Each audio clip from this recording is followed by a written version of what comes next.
honestly think Giannis Antetokounmpo, for all of his greatness, is a little underappreciated by NBA fans.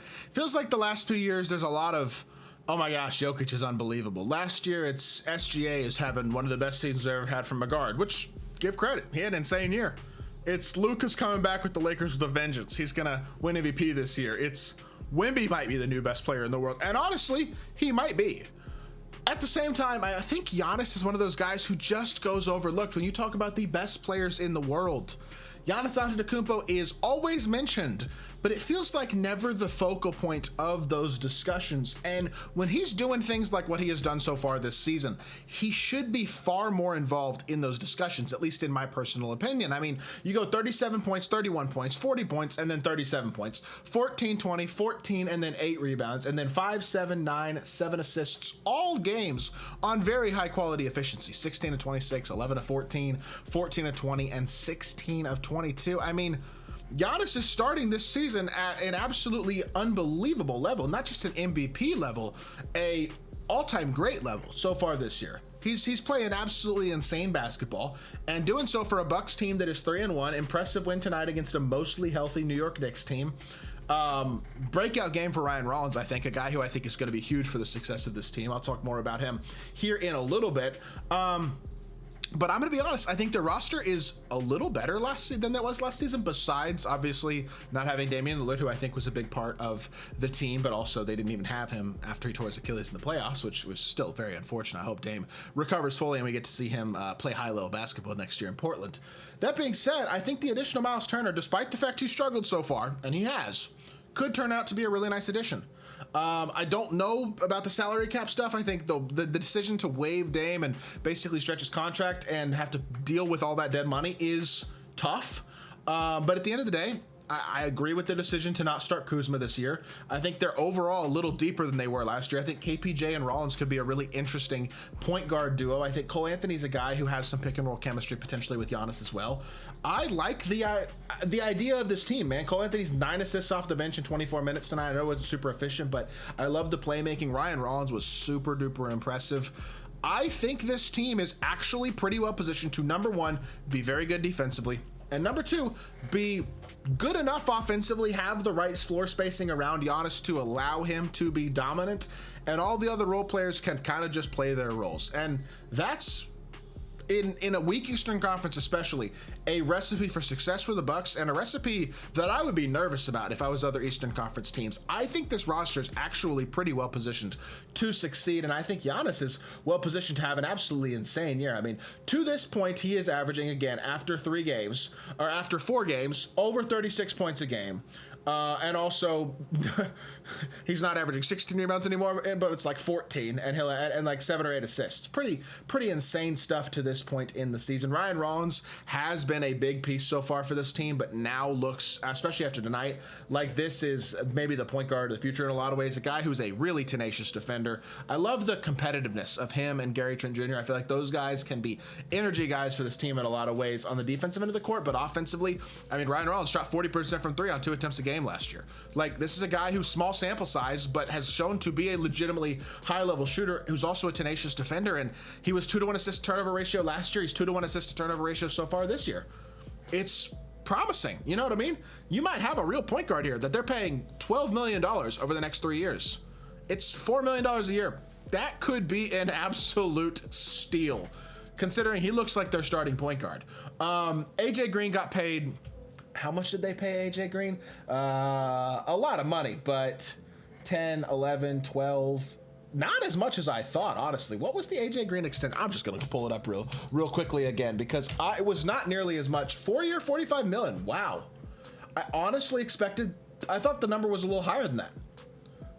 4-year, $45 million for a 3-and-D guy like AJ Green is a really good contract as well, in my personal opinion. That's only $11 million a year on average. Like, that's not bad at all.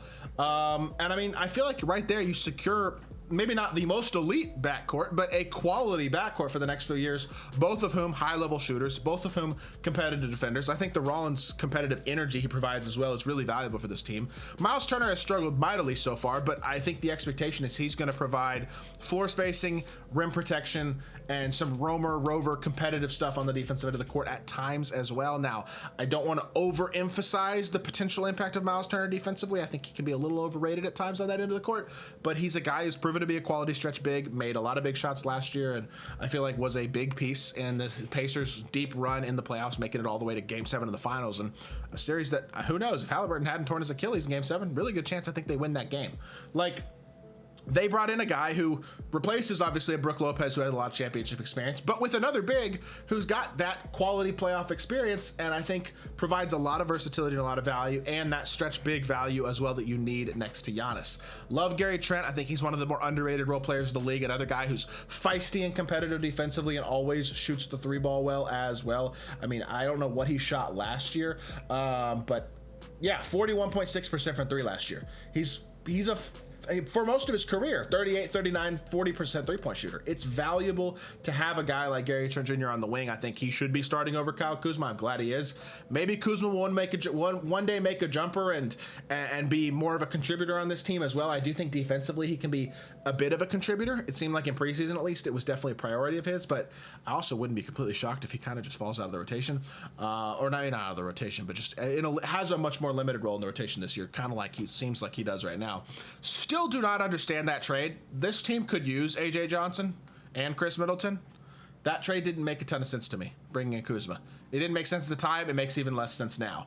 But I don't mind the guard trio of Rollins, Cole Anthony, KPJ. KPJ and Giannis felt like they had a good connection last year. Cole Anthony really is playing quality basketball as a playmaking PG so far this year, which I think is valuable. He's always been a bit of a shot chucker, but while he wasn't efficient tonight, he's been extremely efficient so far this year, like at a ridiculous level so far.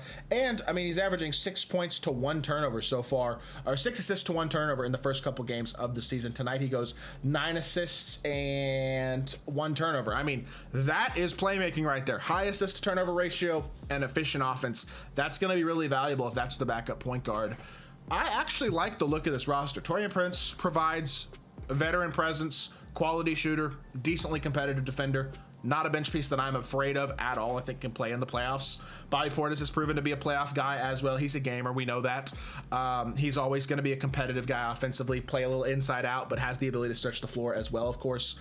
Maybe at times a little too shot hungry, a little questionable defensively. Like, there are flaws, but I like Bobby Portis, the basketball player. I like this team, man. I do. I'm not saying they're amazing. They don't have that second star that you expect a team to have when it comes to competing for a title at this point in the year, but they have one of the 3 best players in the world in all likelihood, certainly one of the 4 or 5.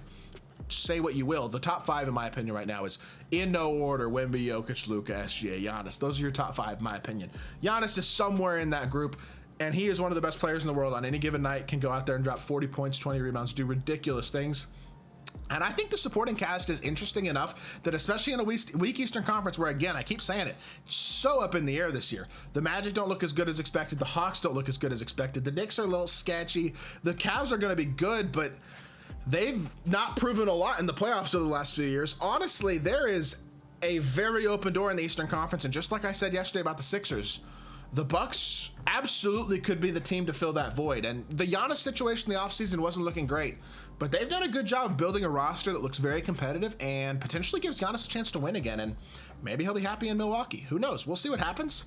It's going to be a long season. Things could change. We could easily be revisiting things with the Bucks in January and being like, Giannis just requested a trade. It's over. That could happen. But they could also make the finals. Like, I feel like there is a very wide range of possibilities for this Bucks team right now. I'm very interested to see what happens. I think a lot of y'all might be as well. That being said, I hope y'all did enjoy the video. If you did, make sure you hit that like button, leave a comment, and subscribe.